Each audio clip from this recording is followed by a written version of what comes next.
இந்த சாய்பாபான்னு ஒருத்தன் செத்து போயிட்டான். சாவே மாட்டான், நான் கடவுள் அவதான் செத்துட்டான். அவன் பாத்தீங்கன்னா இது அவன்கிட்ட புடிக்கல.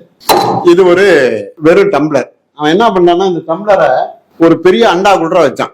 அண்டா குள்ற வச்சுட்டு மந்திரிச்சான். இதுக்கு சூடம் சாம்பிராணி எல்லாம் காமிச்சான், கும்பிட்டான், எல்லாம் பண்ணா அந்த டம்ளர் ஃபுல்லா பால் வந்துருச்சு. இந்த பாலை ஒவ்வொரு சொட்டு ஒருத்தருக்கு வாயில ஊத்தணும். 10 ரூபாய்.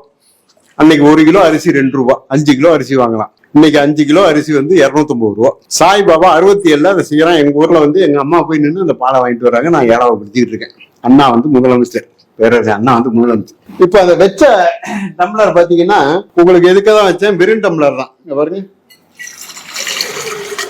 இங்க பால் இல்ல, தண்ணி இருந்து தண்ணியை ஊத்தி வச்சேன். பால் இருந்தா பால் வரும். இப்ப அந்த வெறும் டம்ளர்ல எப்படி இவ்வளவு தண்ணி எப்படி வந்தது? யாராவது கண்டுபிடிச்சீங்களா சொல்லுங்க. ரொம்ப ஈஸி. 2 டம்ளர் இது. இந்த டம்ளர்ல தண்ணி ஊத்தி ஏற்கனவே உள்ள வச்சாச்சு. அவன் பாலை ஊத்தி வச்சான். இந்த டம்ளர் பாத்தீங்கன்னா அடியில ஓட்டை.